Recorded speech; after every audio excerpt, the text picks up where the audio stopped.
नमस्कार, मैं हूं आपके साथ काजल सोनी। स्वागत है आप सभी का दैनिक भास्कर के डिजिटल प्लेटफॉर्म पर। विदेश यात्रा से लौटते ही प्रधानमंत्री नरेंद्र मोदी ने गुरुवार 21 मई को मंत्रिपरिषद के साथ करीब 4 घंटे लंबी उच्च स्तरीय बैठक की है। बैठक का मुख्य एजेंडा था देश की ईंधन आपूर्ति, बढ़ती तेल कीमतें और भारत की ऊर्जा सुरक्षा। बैठक में पीएम मोदी ने मंत्रियों को स्पष्ट निर्देश दिए हैं कि देश को पारंपरिक ऊर्जा स्रोतों में निर्भरता कम करनी होगी और बायोगैस, इलेक्ट्रिक वाहनों और सार्वजनिक परिवहन जैसे वैकल्पिक ऊर्जा विकल्पों को तेजी से बढ़ावा देना होगा। बैठक में ऊर्जा, कृषि, उर्वरक, एविएशन, शिपिंग और लॉजिस्टिक्स जैसे अहम क्षेत्रों की स्थिति की विस्तृत समीक्षा की गई है।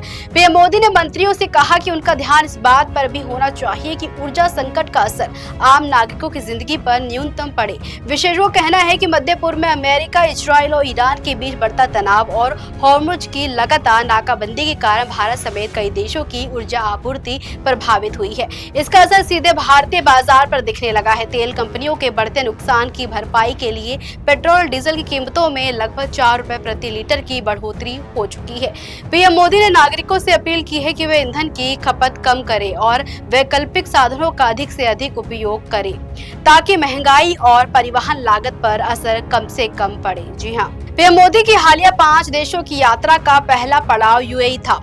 इस दौरान भारत और यूएई के बीच ऊर्जा क्षेत्र में कई महत्वपूर्ण समझौते हुए। Abu Dhabi national oil company ने भारत के रणनीतिक पेट्रोलियम भंडार को बढ़ाने पर सहमति जताई है। जी हाँ, इसके अलावा एलपीजी आपूर्ति को लेकर भी दोनों देशों के बीच अहम समझौते हुए हैं। ये कदम भारत की ऊर्जा सुरक्षा को मजबूत करने और वैश्विक संकट के असर को कम करने के लिए अहम माना जा रहा है।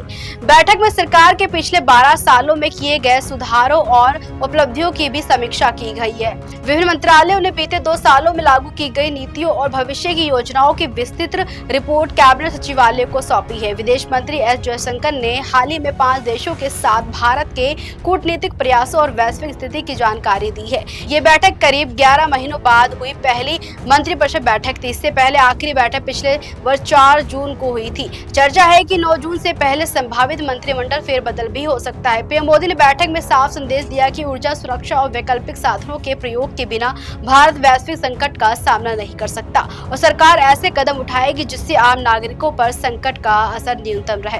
खैर, इस पर आपकी क्या राय है, हमें जरूर बताइएगा। देखते रहिए दैनिक भास्कर डिजिटल।